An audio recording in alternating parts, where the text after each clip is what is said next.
Are the technology leaders today different from the ones that most of us experienced over the past 20 to 30 years during the tech boom? And if so, what does that mean for the next generation of tech leadership? We'll tackle everything from tech bro culture to the top skills that tomorrow's tech leaders will have on this episode of Today in Tech.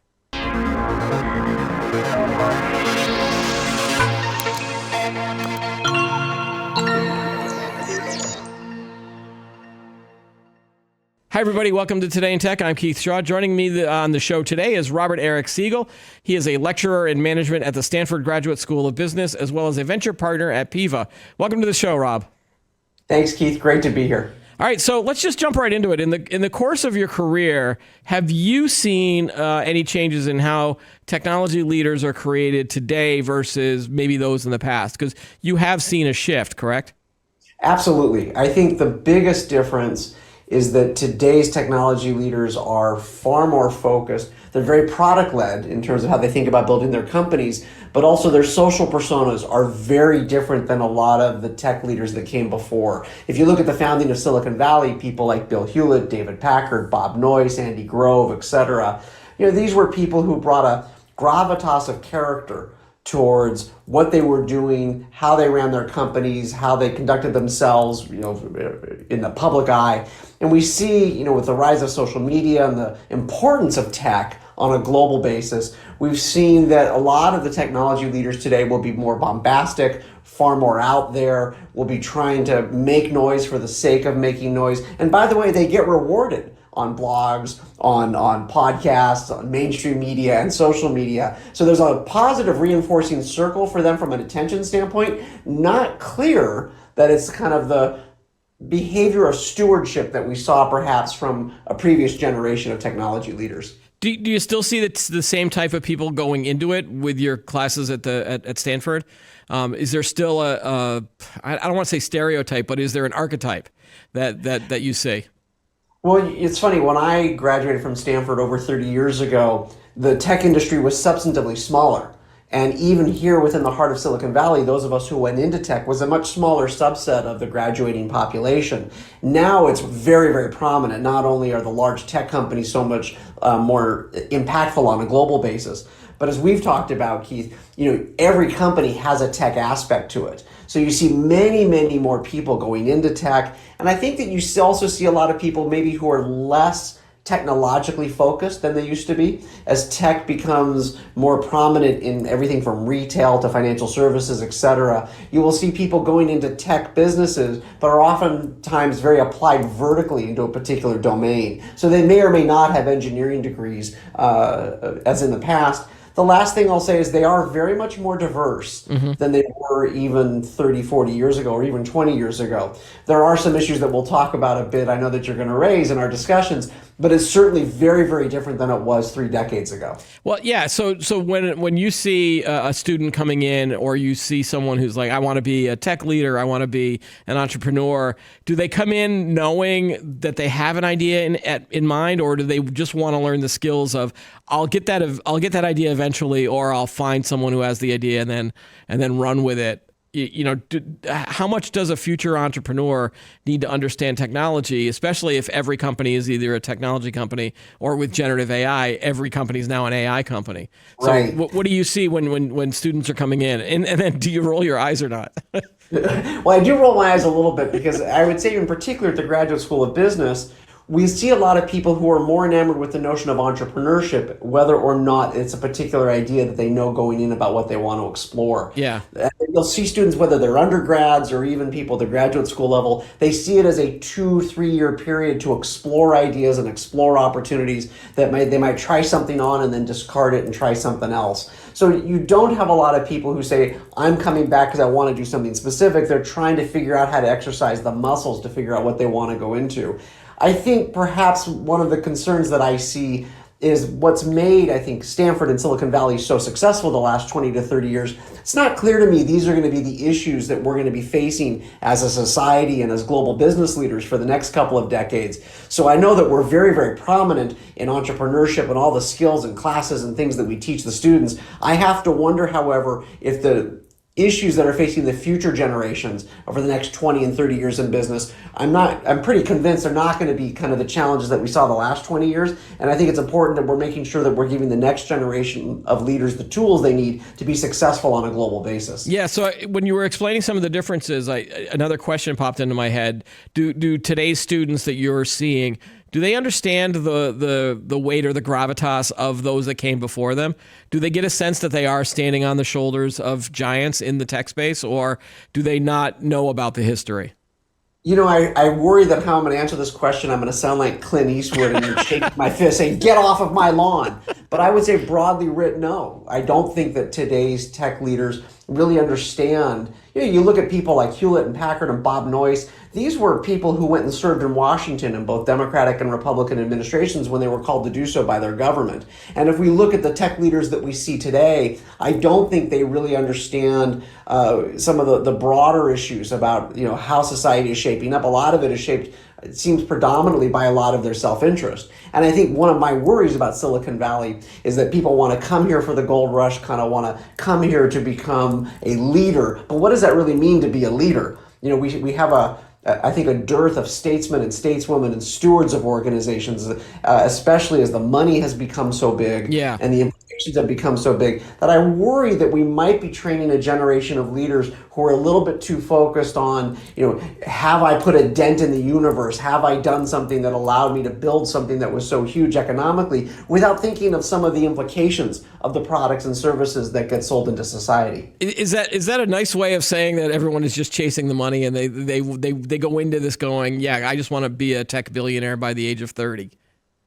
I hate to use the word everyone. Okay. But I think I know. I am talking in generalities and stereotypes.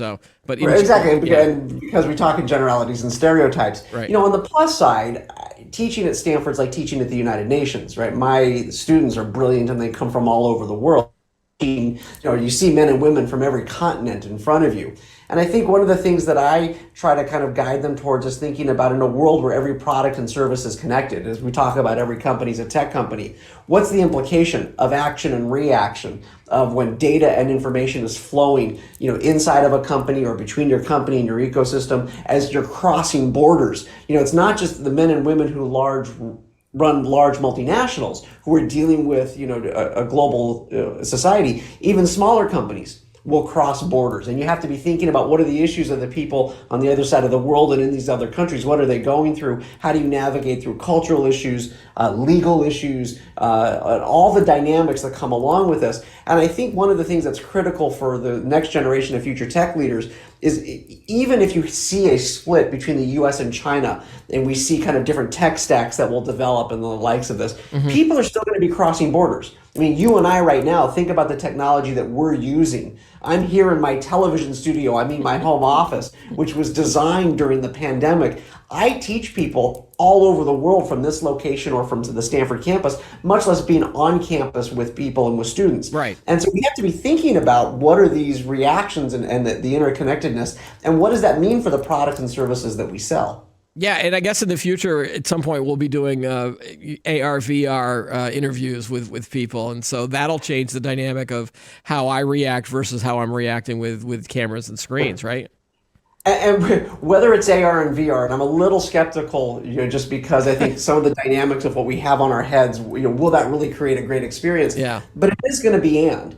So, for example, you and I will sometimes be with people in person having conversations. Sometimes I'll be in a classroom. Sometimes I'll be doing this. And as we think about this, how will we as leaders make sure that we can adapt and be successful, both in a physical and in a digital domain? Right. So as we look at the best companies, they combine digital and physical, and they have the ability to do both well. We as individuals actually need to kind of mirror that duality inside. We can't just be internal or external. We can't just be thinking about whether we are, thinking about our local market or our global context. Right. One of the courses I teach at Stanford is called Systems Leadership. And the idea behind being a systems leader is being able to not only understand this action and reaction, but also being able to master this duality inside. How do we think about geography, our sphere of influence? How do we think about managing people with both strength and empathy? How do we think about how we prioritize operational excellence as well as managing innovation at the same time? Right. If a company had both of those competencies in the past, they were often kept separate. I believe that on a go-forward basis, we as individuals need to have to master this duality so that we can lead the next generation of leaders for the next couple of decades. So you jumped ahead of me a little bit, and you've got a book coming out that describes this systems leadership idea. And I think you gave a great explanation of what this means. But when did you discover that this was changing, that there was a shift in this mindset towards systems leadership? Well, about 7 years ago, my old boss from GE, Jeff Immelt, rang me up, and he was in the process of transitioning out of the CEO role. And we started talking about types of classes we might be able to collaborate on. Mm-hmm. And the idea behind systems leadership was first started with this blending of digital and physical and how do leaders think about it. But what's happened in the last 6 to 7 years, we saw it with the rise of COVID and the pandemic, where it became about crisis leadership. And now we see the rate of technological change only going up exponentially, like you talked about AI. And so what we see is a world where the rate of technological change is not slowing down, and it seems like we're in a constant crisis. And that leaders, no matter what they do, they feel like they're going to get it wrong. They're pulled by these cross pressures in 180-degree opposite directions. And if they get it wrong, they're going to get canceled or they're going to get fired. And the speed with which they can keep up with things feels like it's almost impossible. And so this idea of systems leaders, as we started studying great leaders from all over the world about how are they navigating through these rapid changes. Alvin Toffler wrote the book Future Shock in 1970. Yeah. And in that book, he talked about the speed of technological change, and he predicted fast fashion and the move to cities and the personal computers. And it kind of boggled the mind. He coined the phrase information overload. He said that we as humans can't keep up with the speed of change. And if you think about it, that was 54 years ago. And it's only gotten worse since then, right? Yeah. Think of the speed with which AI has hit in the last, 18 months, and ChatGPT was launched. And every industry is being impacted by this. If you're a business leader and you're trying to hit your monthly and quarterly numbers, now you've got to think through, how do I take these new technologies and bring it in? So Jeff and I really started to look at this and try to understand more, what are the best practices? What are the problems that people are facing, and how do they navigate through it? I don't think that anything's going to slow down. I think things are going to only speed up. And so the question is, how do we give systems leaders the right tools to make sure they can see this action and reaction? We talk about things like having a product manager's mindset, understanding what's going on outside of the building as well as what's going on inside. We talk about the ability to see connections, between how do different, parts of technologies, how can they be applied in other areas that create new business opportunities? Because with technology, you have the ability to move from one area to another area. Best example of that is kind of what Apple did to Nokia, destroying basically Finland's greatest technology company ever in a matter of years just because they invented the iPhone. And so if you have this going on, how do you as a leader understand these dynamics? How can you be thinking through them? And then how do you manage your teams in a world where you've got to speak up on social issues or not? You've got to navigate in a highly polarized world. It's a non-trivial task for today's business leaders. Is this something that a current business leader can adapt to, or do you think that systems leadership is going to be adopted by the next generation of leaders, such as the people that are in your classroom, or is it something that can be learned, at this level? If someone is a director or manager or an owner of a company that has been working for the last 20 years or 30 years. It's absolutely something that can be learned. It's not like anybody has to bend light in a way that light's never been bent before. That would be hard. This is about us learning and constantly saying, how do I continue to improve myself? How do I continue to learn new skills? How do I be open to new ideas? And what's hard for us as we get more senior in organizations, we got promoted and we got raises because of how we did things in the past. And when suddenly that doesn't matter anymore, it's going to be very disconcerting for us as individuals. The younger generation, they're not constrained by the past. On the other hand, there are things that repeat themselves over and over again. So hopefully the experience of leaders who've been around for a while, they can bring their pattern recognition and things that they've learned. But they have to have the mindset to say, I actually need to train myself on new technologies and new way of doing things. There's 4 key technologies that I think are impacting every function in every company. Okay. The 4 A's: artificial intelligence, additive manufacturing, analytics, and automation. And my question for leaders is often, how are you keeping yourself current on these areas? Do you understand how they impact your function and your team? And so I think that's, the long answer that I've been giving is, kind of can be summarized of you got to be willing to change and stop doing what you've been doing and be willing to learn new things. Yeah. And how often do you see that happening though? Some people are better at it than others. I think it's usually when like the world passes us by, that's when it gets very scary. Yeah. I can think of at least twice in my career where I had been on the forefront of technology and suddenly the world had changed and I had to adapt. And that's very frightening for an individual. And I think, by the way, if we think about globalization, we moved through labor arbitrage. We moved jobs to other parts of the world and we didn't retrain our labor force, right? And so that's led to a rise of global populism, whether it's Trump in the United States or Bolsonaro in Brazil or yellow vests in France. And business leaders are at the forefront of this. So they need to be thinking about how are you going to be retraining both yourself and your labor force so that you can make sure you stay current, because education can't keep up with the speed of change. Yeah, yeah. All right, I want to jump back to the entrepreneurship angle, especially when we look at, Silicon Valley over the last 20, 30 years. Is there still a place in this world for that two people in a garage entrepreneur? I mean, that was the Hewlett and Packard, right? And even Steve Jobs, there was that idea of building something in a garage with someone else and building a company. Is there still that going on in Silicon Valley, or is it more of the I've got a bunch of ideas and instead of starting in a garage, I'm just going to go get a lot of angel money and then build it from there? Because the angel investment, that was relatively recent, right? Within the last 10, 15 years? Well, I think there is still this notion of two people in a garage. Okay. This idea of a couple of people starting and tinkering on ideas. The question is, can they do it with their own capital or without capital, and can they live through this? Yeah. Or do they need to get capital from other people? And so almost everything still starts small. We read mostly about these humongous seed rounds, of $40 million or whatever the case may be, but those are outliers. The average entrepreneur is actually trying to figure out what's the product, how do I find product market fit, what problem am I solving? And maybe they end up raising money from angels so that they can, eat, because Silicon Valley is an expensive place to try to pay rent and put food on the table. Yeah. But I think it usually does start with something small. Every kind of innovation really starts small. But we read about Sam Altman and we read about these rounds that are so humongous, but those are really outliers. And a lot of that's also driven by the business model of venture capital, where you're playing for disproportionate returns on the efficient frontier of risk and reward. So I think the question we have to ask ourselves is, what does the average person do versus what gets written about in TechCrunch?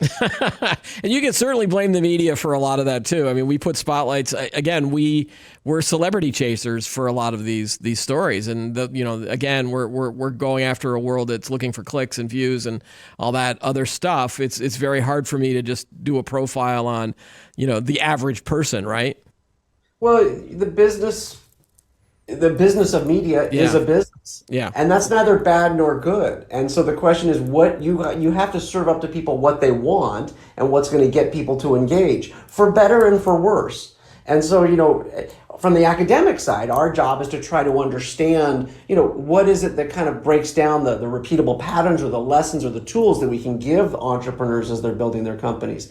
But, what you and I are going to spend most of our time going through is, how do we understand kind of like what people are saying online? Is Elon Musk and Mark Zuckerberg getting into a cage match? Is that normal? Like, is that really what leadership is today? Right. I don't happen to think so, even if that's what gets the most press. There are a lot of great leaders out there who, by any figure of merit, are hugely successful in their organizations, and they have tens of thousands of people reporting to them, and they put food on their table, and they sell products that people buy, but they are not these kind of out there leaders. They just don't get written about that often. Yeah. But they're there. I said, you brought up the Musk culture, and some might say Donald Trump has this style as well. There's the Mark Zuckerbergs of the world. They're getting headlines for that the style that they have, which is the do it my way or else style of leadership. And what I'm afraid of is two different things. Is it possible for a leader to run their company like this?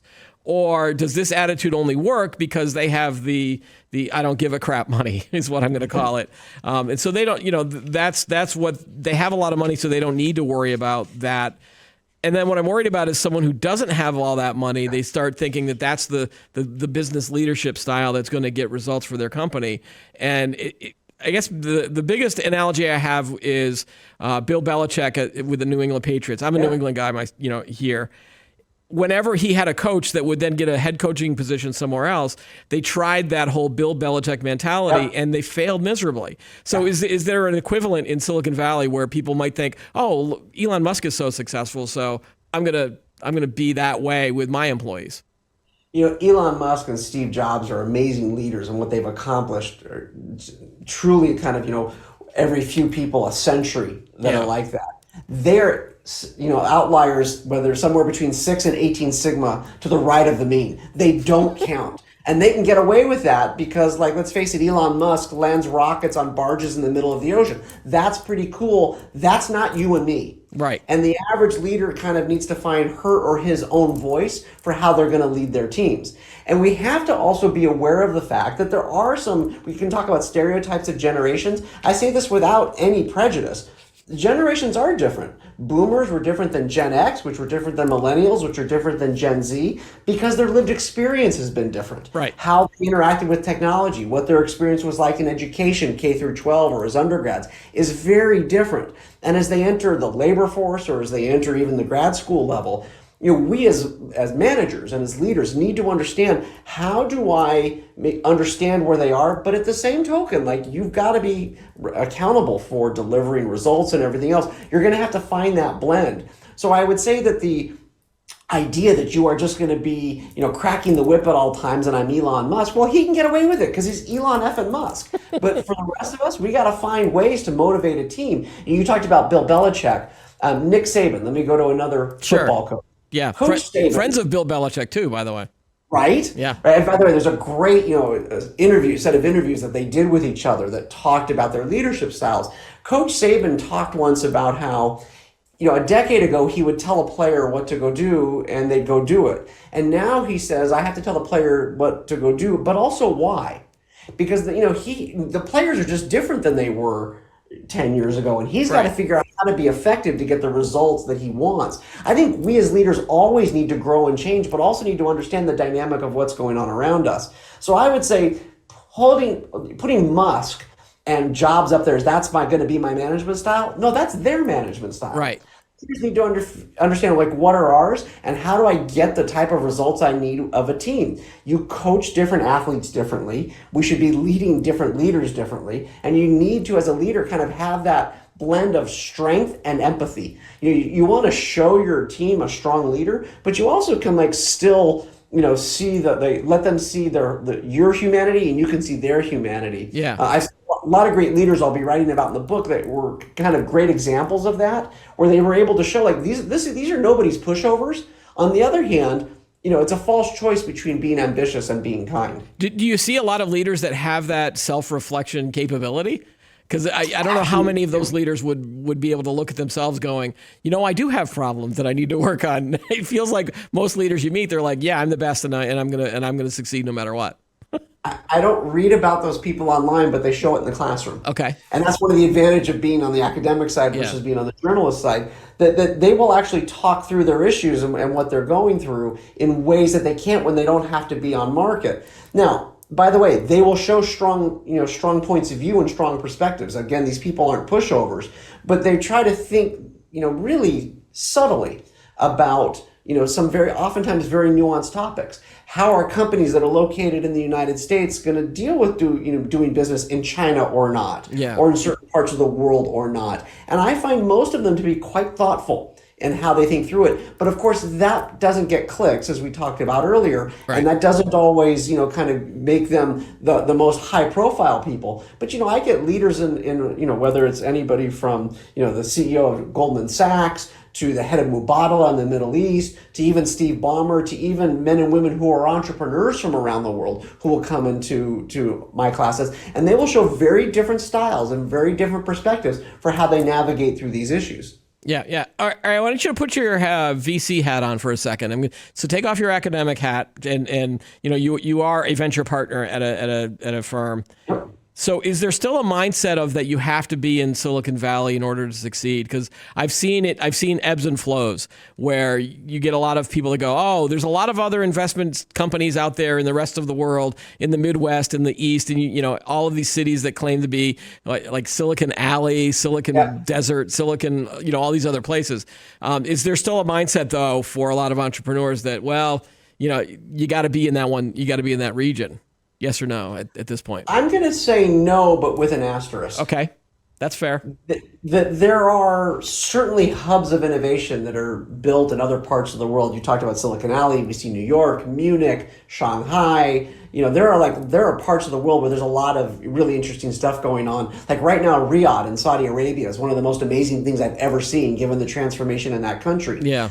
But I will say, however, Silicon Valley has a depth of infrastructure that does not exist anywhere else. And this was built over 80 years, right? You have 5 major academic research institutions that bring in young people on a constant basis from all over the world where new technological innovation is happening. You have a culture where failure is not vilified, that as long as you conduct yourself with grace and dignity, you'll get another bite at the apple. You have venture capitalists, you have lawyers, you have accountants, so you have an ecosystem. And by the way, Silicon Valley is kind of a village, right? Our kids go to school together. You know, the kids play soccer together. People do charity work together. So like people get to know each other. Right. So there's a richness that comes with this place. But is it necessary? No. Is there a depth of talent and a depth of infrastructure here that doesn't exist everywhere else? Absolutely. Is that something that a future tech leader, if you come out and you're like, well, I want to form a company, but I don't want to do it in Silicon Valley. I want to do it in another city or wherever. They should still find that community, however, correct? Yeah. Like you should find that infrastructure, however it exists. Right. You know, one of the, I concur. I think what's going to happen in a world where everything's connected, I talk about the difference between globalization 1.0 and globalization 2.0. Globalization 1.0 was about labor arbitrage. We put low-cost manufacturing in Asia. We put low-cost customer service in India, low-cost software engineering in Eastern Europe. Globalization 2.0, I think you're going to see companies act more like mesh networks, where you'll have equal access nodes in various physical locations, which will be able to communicate and collaborate far more efficiently than in kind of a hub and spoke model. And so I think that you can certainly have a headquarters in a different location than Silicon Valley, but you might still have a Silicon Valley presence to tap into the knowledge, the capabilities, and competencies here. And I think instead of having kind of that hub and spoke of a headquarters and then some satellite offices, I think you'll see centers of excellence that will develop around the world where people will be able to tap into global talent. Yep. And those centers of excellence will collaborate more like peers on a go-forward basis. And you brought this up with the diversity of the students that you're seeing as well. Does that mean that tech bro culture is gone or go away, or do you still see that in little spots and bubbles? And is that a bad thing or a good thing? Well, tech bro culture that is unkind to people who aren't tech bros, that's not good. Like there's kind of no confusion on good versus bad. Yeah. And back 10, 12 years at the height of tech bro culture, where you had basically engineering schools who were basically graduating 90% male engineers, like that was not a good and healthy thing. Right. But it was not an inclusive culture. And I think that what you're seeing is that has really kind of changed and evolved as you get more diverse entrepreneurs and the like, more diverse investors. And it's not as far along as some people would like to see, but It is improving. I think that what you're going to, what's going to happen is that you're going to see as we get more successes globally, more successes of entrepreneurs who don't look like the archetype, that will actually foster innovation, that'll foster people will look up at somebody and say, hey, I look like that person who's a tech leader. That person's been successful. Maybe I can do that. And so I'm hopeful. Now, these things do take time to change, and it's probably doesn't change as quickly as some people would like. But on the other hand, like my classes are they look radically different than they did even 15, 20 years ago as to who's sitting in front of me. So I'm more optimistic than not. Right. Okay. And I'm going to give you a chance to make a little bit of a controversial discussion here. When we were talking in our pre-call, we were talking about that over the past 2 years, you saw a lot of companies that were shedding their staff through layoffs. You still see companies that it feels like that's the first option they go to rather than another method if they need to either hit a number or looking at their staff. The reason that was given to a lot of the people when you're discussing these layoffs is, well, we overhired during the pandemic, but that was 4 years ago, and it feels like that excuse is wearing thin. So, is something else going on here that maybe people haven't thought about in terms of why all of these layoffs continue to happen? Well, I think the overhiring was indeed part of it, but there were some other dynamics that were happening. The first is with the pandemic and the remote work. You had a situation where a lot of people weren't showing up. It is harder to manage people when we don't see them on a frequent basis. That's true for if we don't really know kind of what they're doing. How do we make sure that people are actually performing to the level that we need them to? Culture change, right? We dealt with a lot of social issues. And we dealt with, how is the ability for us to manage people and to hold people accountable? That became much harder to do, especially as we rethought about how we did reviews. Not that everything was perfect before, but we've kind of been trying to figure this out. I think what you're seeing is, it became harder to shed staff, especially at a time when unemployment was at 3%. People would hold on to staff to kind of, hoard them, if you will. So I think that right now you're seeing this as an excuse to basically coach out people who are underperforming. And by the way, in work and in life, we have people who perform better and worse. And so I think what you're seeing is a lot of this is kind of it's working its way through the snake. Overhiring was part of it. I think we moved away from good governance on a lot of things. By the way, a lot of it we did for the right reasons when the pandemic was here, but the pendulum takes time to swing back. Yeah. I mean, I saw it even going into the classroom. Okay, we were on Zoom and then we were back in the classroom. Going back in the classroom was not like it was right before, the pandemic hit. How I had to, connect with the students or how I failed at connecting with the students. They were shaped by what happened during the pandemic. How were my colleagues on our faculty enforcing norms or not, right? Yeah. We didn't enforce norms during the pandemic. We came back and a lot of people didn't want to enforce norms anymore. Why? Because it's hard. Yeah. Managing people is hard. Telling somebody they're not performing well, that's never fun. Laying somebody off, not fun. And a lot of that didn't happen for many years. And so now you're seeing a lot of that catch up with itself. All right. So this is, and I'll take the blame on this one, but do you think that many employees might not be as good as we thought they were, and that maybe they're taking advantage of some of these new methods of working and going, well, I could work at home and, go and run out an errand if I needed to. And, this whole work-life balance thing, and then them being asked to shift back to an office mentality, they're maybe like, well, I don't really want to do that because I was having such a good time being able to run my errands and do, only work 5 hours instead of 8, for example, or 7. I guess I'm going to say sort of. Yeah. I think there are some people who took advantage of this. Absolutely, yes. Do I think that's widespread? Hard to know. Mm-hmm. I think the culture and norms are having to shift back, and I think people will do what they have to do to adapt.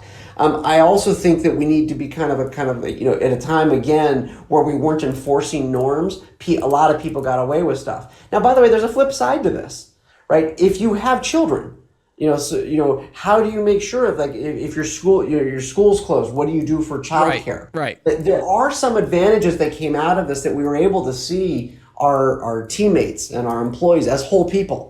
And so I think, by the way, because we can do this with communication and collaboration tools, maybe we need to find ways, well, wait a minute, maybe we can be more flexible, and that can be a good thing for our team. I remember when Bernard Tyson was running Kaiser Permanente, he invested heavily in technology way before everybody else did, not just as cost cutting, but he realized, if I could do a 15-minute video call with my doctor, that's better than my having to drive 35 minutes to the doctor's office, sit in the waiting room for 20 minutes, then have my 15 minutes and then drive home through traffic.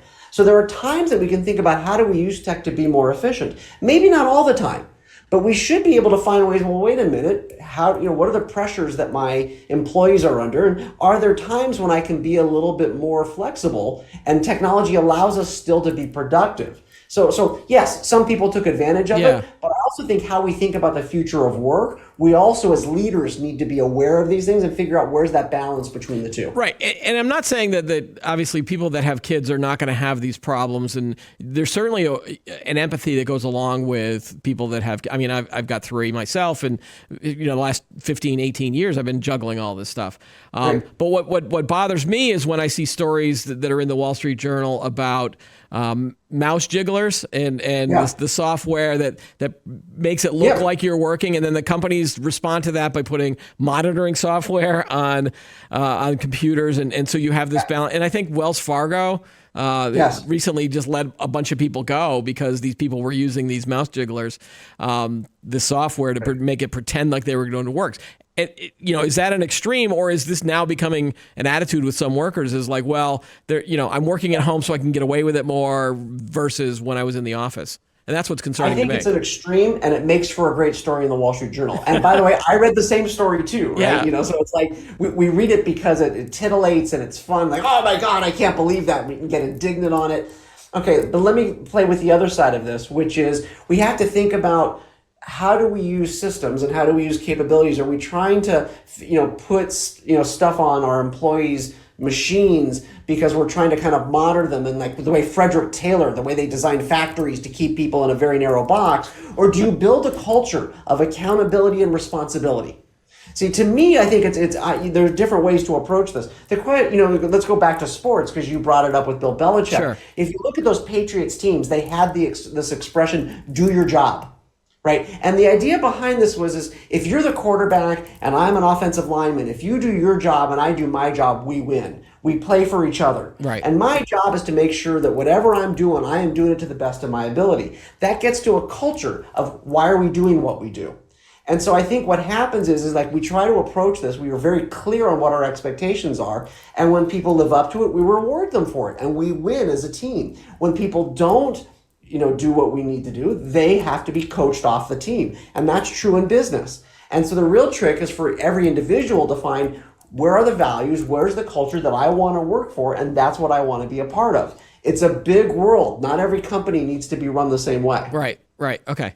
I want to jump back to the startup world for a second. Do you see companies where a technology founder starts the company and then can run the business to a certain point, but then can't bring it to the next step? How does a smart leader and a founder know when it's time to kind of give up the reins and maybe focus on the technology angle of it versus the business angle of it? I've seen this happen a lot of times, and there are certain founders that are like, no, I can do this. I could be someone maybe that I'm not. Like, how do they know when it's time to kind of give up the reins? I've been in the Valley for over 40 years, and to be honest with you, I don't think this has changed very much in the last 40 years. I think it's actually a human nature issue. Because, we like to think if we started the company and we came up with the idea, we should be able to scale with the business. And some leaders do scale, some leaders don't. Katrina Lake, who was the founder of Stitch Fix, used to ask this great question to all of her direct reports every year. If you were hiring for your job today, would you hire yourself? Mm-hmm. And I think a great leader should be willing to ask that of himself or herself, right? It's like, are my skills the right skills for this company at this moment in time? And if so, great, you keep going. If we need to improve, by the way, even the greatest athletes in the world have coaches, right? Can you work with a coach to help make yourself better? Or, has the challenge in front of you kind of outgrown that where you're great? Do you not have the right skills for the next phase? And if so, how do you make a good transition as a leader? And it is a very unnatural act for human beings to give up power. Like, that's not a normal thing for us to do. Yeah. So when I talk to leaders about this, I'll often sit there and say, are you getting the results that the company needs? And are you delivering the results? And if not, why not? And what are you going to do about it? And as a board member or as an investor or as a teacher and mentor, my job is to help the leader be as good as they possibly can be. But I don't think it's just about founders. I think we as humans, like, we hold on to what made us great or what we started. Right. It's the evolved person who says, am I the right person right now? And then there's also like sometimes there's the hard times, and I'm supposed to fight through it. I'm supposed to be resilient. I'm supposed to be the person who shows the world that they were wrong and I was right, and I'm the one who put a dent in the universe and can see around corners, which gets to the narrative of the hero's journey, which is so big a part of what we talk about as founders and leaders. And I think having that balance and self-awareness, like that's a hard thing for people to do. I tend to be very empathetic of it, Yeah. but in the end, if we deliver results, we get to keep our job. Well, If we don't deliver results, we don't. Yeah, you mentioned the hero's journey. It feels like what it was called main character syndrome now too, where everyone believes that they're the main character. I mean, and you are the main character in your own story, but then they take it to the extreme, which means I'm the main character and all of the rest of you are my side characters or my sidekicks, and that's not how the world works. The world needs everybody to kind of get together or work together on a lot of things. And it's difficult because we generally don't tell stories about kind of the side characters, right? There's always the kind of the main character becomes the who we write about in the we see in our movies, we see on television, we see about in the press about the great business leaders. But great business leaders will often say like teams win championships, not individuals. And so like the question for business leaders to think is how do they build that right team? And when's the point of they just need to improve themselves and invest in themselves? And when's the time they need to say, maybe like the stuff I enjoy and the stuff that I'm good at, maybe that's not the right fit for right now. Do you play for the name on the front of the jersey or the name on the back of the jersey? Yeah. If you play for the name on the front of the jersey, well, you should do what's right for the team. I don't know how this turned into a sports podcast, Rob. I happen to be a sports fan, so as you opened that door, Keith, and I just walked right through. Well, we were mentioning the Patriots, and of course, we're recording this on the day after the Celtics just won the championship in basketball, and that was their approach was this team concept a lot more than a lot you see in the NBA. So there's a lot of lessons you can learn from the Celtics as well. Absolutely. As painful as that is for me to say as a Lakers fan, you got to give a hat tip to the Celtics. That was a great team and a great run. See, I thought you'd be a Golden State Warriors fan, being up in Northern California there. I'm a fifth generation Californian, but I actually grew up in Southern California. So the Showtime Lakers, that was the team that I grew up with. But by the way, I can definitely appreciate Steph and the team here for their greatness. Yeah. And again, as painful as it is, I'll give a hat tip to our friends on the parquet floors.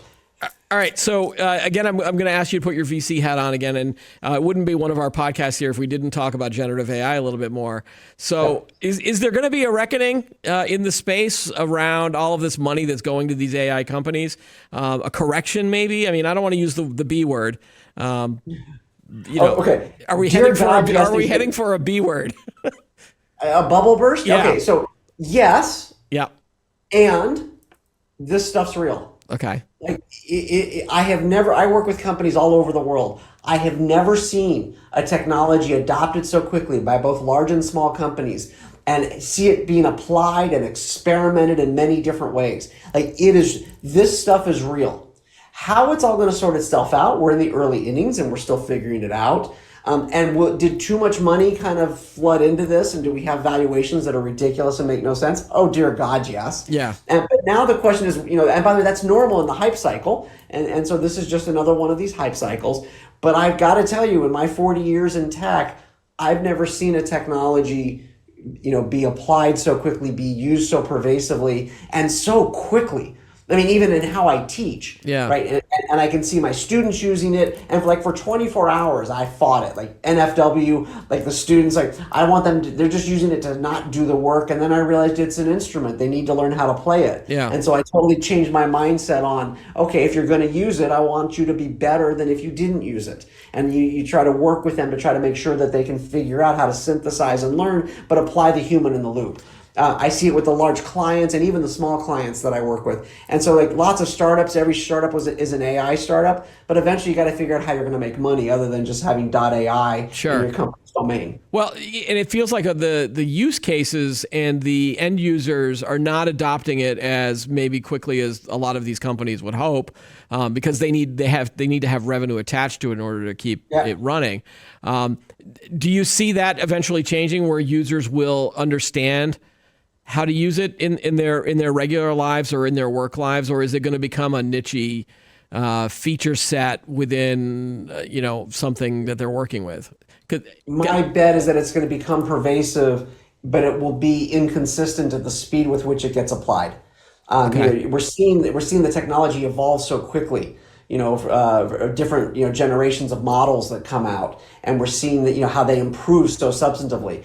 And then we'll see companies like OpenAI and the like starting to charge for the newer versions of it, and they're going to get people used to paying. At the same time, the cost of the application will go down, right? The compute costs will go down as semiconductor companies get better at architectures that are more efficient and more power efficient. So we'll see a lot of that will continue to happen. But it won't be a smooth line. It never is. Yeah. It won't be y equals x cubed where it goes like this. It'll be like this. Okay. And we'll see ups and downs, but I still think it's going to be a very, very prominent, very, very big, all over the world. But you're gonna, we'll see some major blowouts, and then we'll read about it in the Wall Street Journal, and the New York Times, and we'll talk about it on podcasts. Right. So you don't see something happening down the road where people just get sick of it and going, yeah, it never really achieved the limits of the promises that they were making, and all of these people are just hucksters, and they're just trying to sell us. They're trying to P.T. Barnum us. No, I don't think this is NFTs. And I don't think this is kind of blockchain, which is still broadly writ, not widely used in a commercial, instantiation, 6, 7, 8, 9 years later after we've been talking about it, where there was so much hype with crypto and everything else. And maybe that will eventually get there. AI feels very, very different than that to me. Okay. All right. Rob Siegel, again, thanks. We could probably talk for another hour on a lot of these different topics. I'd love to have you back on the show at some point to talk more about any kind of these educational topics and VC stuff in Silicon Valley. You're my Silicon Valley guy now. Thank you so much. Would love to be back with you again. And I hope you and everybody there has a great rest of your day. All right. Thank you again. Thanks, Keith. That's all the time we have for today's episode. Be sure to like the video, subscribe to the channel, add any thoughts you have below. Join us every week for new episodes of Today in Tech. I'm Keith Shaw. Thanks for watching.